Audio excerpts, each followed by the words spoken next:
Olá, bom dia, boa tarde, boa noite, boa madrugada para vocês. Meu nome é André Queiroz, sou professor de penal, de processo penal e também especialista em segurança pública. E nesse vídeo aqui eu queria conversar com os senhores a respeito de alguns dados. Já vimos em vídeos anteriores, não é isso?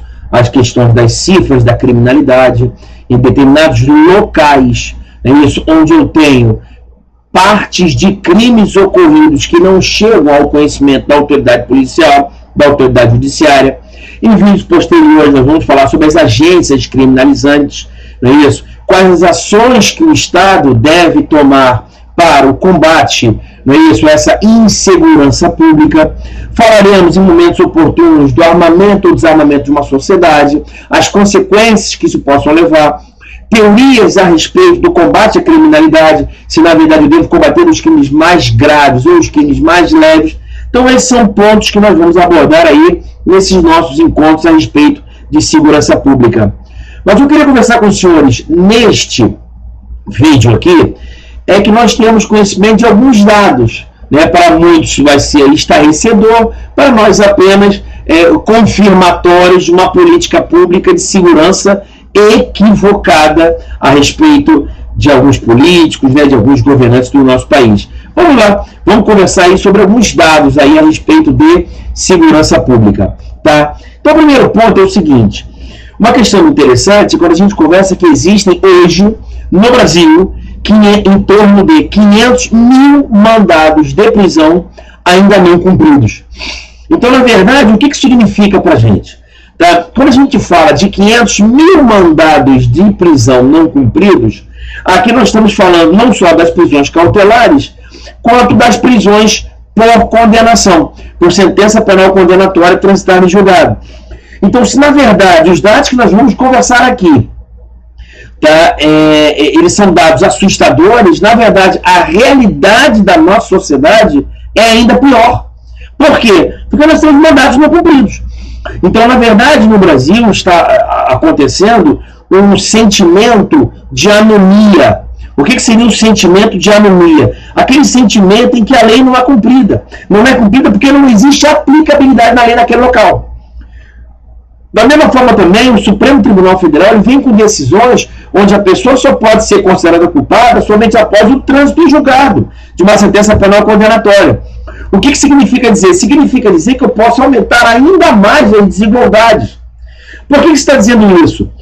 Se eu só posso prender, se o Supremo Tribunal Federal, que é um órgão só, um órgão de cúpula, isso é um órgão de última instância, na verdade, nossa quarta instância, e daqui a pouco vai ser a nossa quinta instância, eu vou dizer para os senhores o porquê disso.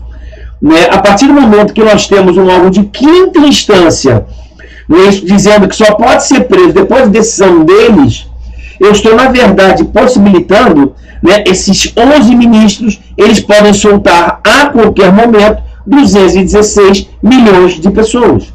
Isso, a qualquer momento eles podem soltar. Por quê? Porque basta que uma pessoa recorra até o Supremo Tribunal Federal, e ainda que ele seja condenado em primeira instância, em segunda instância ou em terceira instância, um recurso no Supremo Tribunal Federal, ele pode perfeitamente soltar, haja vista que ainda não houve o trânsito em julgado. E a gente sabe muito bem que quem chega no Supremo Tribunal Federal com recursos, salvo alguns casos emblemáticos da Defensoria Pública, que pegam os hipossuficientes, os pobres, na verdade quem chega ao Supremo Tribunal Federal são as pessoas mais ricas, evidentemente. Então nós temos essa primeira distorção aí, onde nós temos os 500 mil mandados não cumpridos, não é isso?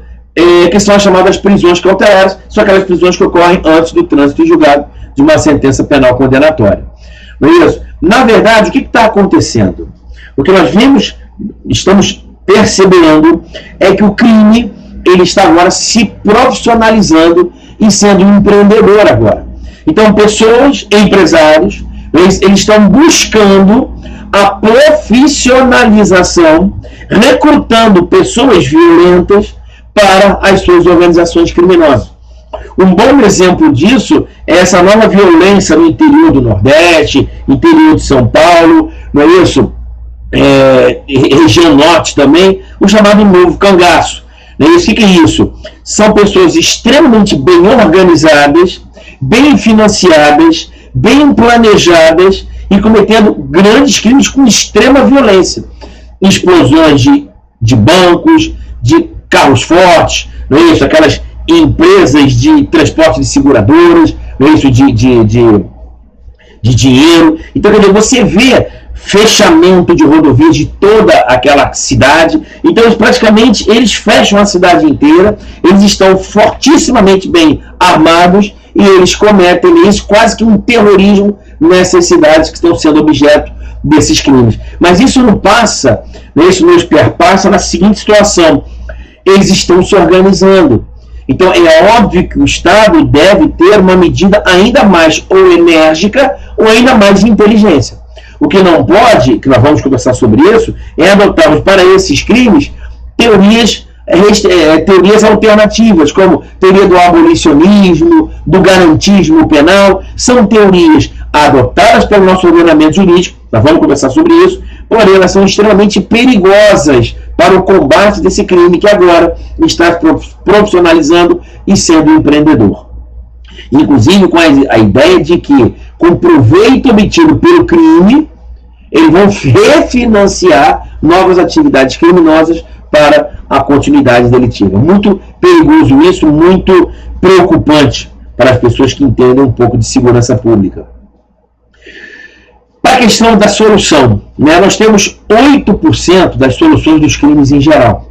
Então nós temos vários crimes, nós já vimos as cifras, não é isso? Cifra rosa, cifra azul, cifra amarela, cifra verde, cifra negra, cifra dourada, não é isso? Cifra cinza. São as cifras, não é isso? São spots criminais, quer dizer, blackouts criminais, onde não se chega à conclusão do crime em razão de uma ineficiência do Estado. Então, nós vamos conversar sobre o intercrimes e nós vamos conversar sobre a persecução crimes. Nós vamos conversar sobre a sistemática da solução dos crimes. Como é que eu soluciono os crimes? Nós temos um inquérito policial, uma investigação preliminar, nós temos a conclusão de um relatório, envio, não é isso? A órgãos de comunicação, como Receita Federal, como órgãos da política ambiental, não é isso? O IFE, que é a Unidade de Inteligência Financeira. Então nós temos órgãos que são interligados para combate a determinados crimes. É chamada inteligência no combate à criminalidade. Não é isso? E isso está muito incipiente ainda. E nós, quando nós nos comparamos com os Estados Unidos e a Inglaterra, nos Estados Unidos, por exemplo, 60% dos crimes que ocorrem nos Estados Unidos, eles obtêm uma solução estatal. A Inglaterra, 90% dos crimes que lá ocorrem, eles têm uma solução estatal. Note, eu não estou dizendo que são condenados, que são presos, que são encarcerados, que têm pena de morte, não estou falando isso. Eu estou falando que, inclusive, o Estado dá uma solução, inclusive absolvendo, inclusive adotando medidas alternativas, porém, o Estado ele tem solução para esses crimes. Ele dá uma resposta para a sociedade. Isso é importante, que no Brasil nós temos apenas 8% da solução dos crimes em geral. Então isso não só não desestimula a criminalidade, como ela gera um estímulo à criminalidade. Então a pessoa pensa em cometer o crime. Você pensa num negócio, é só você pensar no negócio. Olha, eu aqui agora vendendo um produto para os senhores. Olha, nós temos um negócio, um ramo da nossa economia. Você pode fazer um ramo que vai vender pão, isso que vai, sei lá, vender produtos eletrônicos, não é isso? Vender celulares, óculos, uma ótica, uma padaria, um restaurante. E eu estou te dando um negócio onde você tem um lucro, não é isso, de 100%, não é isso? Você vai obter 100% dos seus lucros, você não vai pagar tributo com relação a isso, e ele tem 92% desse negócio dá certo, não é isso? Eu pegar uma pessoa na rua, botar uma arma na cabeça dela e levar o carro dela.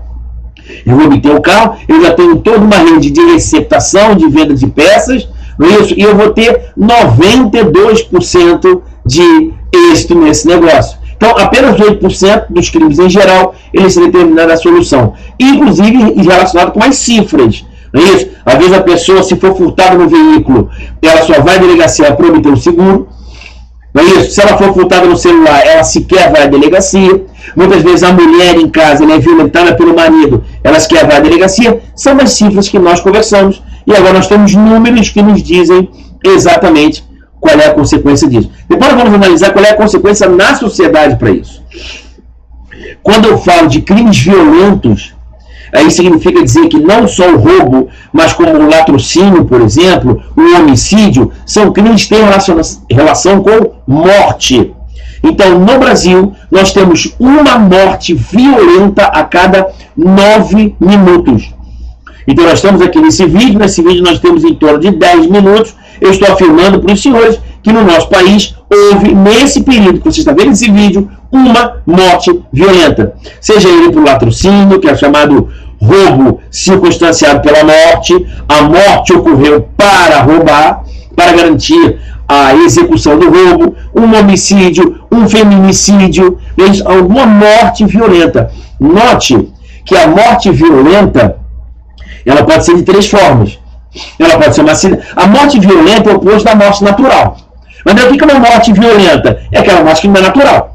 A tudo evidente. Não é isso? Morte natural é aquele cara que está lá, morreu. Não é isso? Está lá tranquilão, dormiu e não acordou. Na verdade é o cara que está ali, está no tratamento médico e morreu.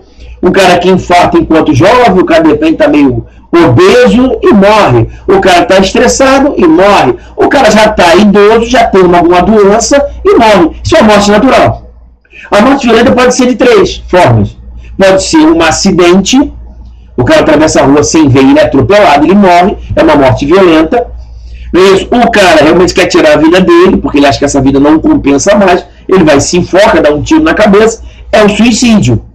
E tem o criminoso, que pode ser latrocínio, pode ser homicídio. Quer dizer, nós temos uma morte violenta a cada 9 minutos no nosso país. É absolutamente assustador esse número no nosso país. Ok? A gente comparando com os nossos amigos aqui do lado, a Argentina, não é isso? Tirando a nossa rivalidade no futebol, tirando a nossa rivalidade, inclusive, política agora, a nossa taxa de homicídios aqui no Brasil, ela é 6 vezes maior do que na Argentina. E aqui não me vem dizer que a nossa população é maior, porque esses números estão relacionados por 1.000 habitantes, por 100 mil habitantes.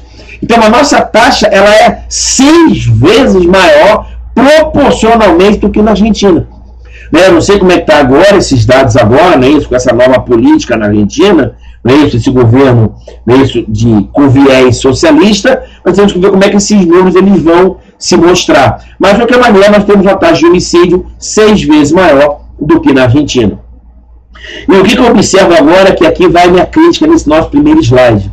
Tá? O que eu observo nas nossas leis é que determinados políticos, determinados congressistas lá de Brasília, quando eu falo Brasília, eu estou falando, quando eu falo de legislação penal, ela é federal, que compete à União legislar sobre direito penal. Então eu estou falando dos congressistas de Brasília. Não é isso? Existe uma gama grande de leis novas, projetos de leis lá em Brasília, justamente para beneficiar aos criminosos. São chamados políticas públicas abolicionistas. O que é isso? É quando você vê discursos de determinados presidenciáveis, ou presidentes, ou políticos, dizendo o seguinte, que aquele rapaz, aquele jovem, ele apenas furtou ou roubou um celular porque ele não tem condições de tomar uma cervejinha com seus amigos. Isso é muito triste, uma pessoa não poder tomar uma cerveja com seus amigos. Ele está vendo todo mundo tomar cerveja com seus amigos. E como ele não tem meios para tomar cerveja com o amiguinho dele, meios, comprar aquele tênis bacana, para de repente poder gastar um dinheirinho com a namoradinha que ele está querendo conquistar, com a menina que ele está querendo conquistar, e vice-versa, ele bota a arma na cabeça de alguém, mesmo então ele furta um celular deixado na mesa de um bar. Eu não estou criticando, aliás, estou criticando isso, por quê? Porque essas leis novas, que servem para beneficiar criminosos, ainda que queiram adotar políticas públicas abolicionistas, que é isso? Tem gente que sustenta o seguinte, eu vou conversar com o senhor sobre isso. Eu devo adotar uma outra medida que não seja penal. Poxa, André, pensa comigo. Aquele indivíduo que furtou uma manga na casa do vizinho, pulou o muro e furtou uma manga, se eu pego esse rapaz de 18 anos e coloco ele encarcerado, ele vai entrar no sistema penitenciário, ele vai ser estigmatizado em sociedade, ele não vai conseguir sua ressocialização, vai ser muito mais difícil ele conseguir um emprego e sair do mundo da criminalidade. é um discurso interessante, é um discurso convidativo, porém ele é muito, ele utiliza de muito eufemismo com relação a isso, quer dizer, ele amortece muito o grande problema da sociedade. A bem da verdade que existem vários projetos no Congresso Nacional, que existem leis que servem para beneficiar comportamentos criminosos, como, por exemplo, a decisão do Supremo Tribunal Federal, quando o indivíduo comete um crime hediondo, como, por exemplo, um latrocínio, que é quando o cara mata para roubar, ele pode obter progressão de regime. Ele, quando começa no regime fechado, e aí ele pode progredir para o regime semiaberto. Não há necessidade de cumprimento de toda a pena, mas tão somente parte da pena para que ele possa progredir no seu regime. Nós vamos conversar sobre isso. De qualquer maneira, isso é uma política pública que alguma parte do nosso Congresso está analisando. Por exemplo, um dado interessante, olha que loucura que eu vou falar para os senhores agora. 1/4 de todos os celulares furtados no mundo são do Brasil. Então, se eu falar no mundo inteiro, em todos os países do mundo, isso envolve, não é uma crítica, né? Estados Unidos, Bangladesh, Argentina, Venezuela, Inglaterra, Alemanha, China. Se bem que China, não sei se os dados estão corretos, né? Mas de cada 4 celulares furtados no mundo, um desses celulares fala o seguinte: é coisa nossa, é celular furtado no Brasil. Isso é absolutamente assustador para alguém que queira, né, e ache, esteja preocupado com nossas políticas públicas relacionadas ao crime. Maravilha? Então esses são alguns dados aqui, né, são alguns dados assustadores, e aí, para o vídeo não ficar muito longo, vou fazer outros vídeos, são apenas alguns dados a respeito da criminalidade no nosso país. Maravilha? Meu nome é André Queiroz, sou especialista em segurança pública, advogado criminalista, professor de penal e processo penal. Um forte abraço para todo mundo, tudo de bom e até o nosso próximo vídeo.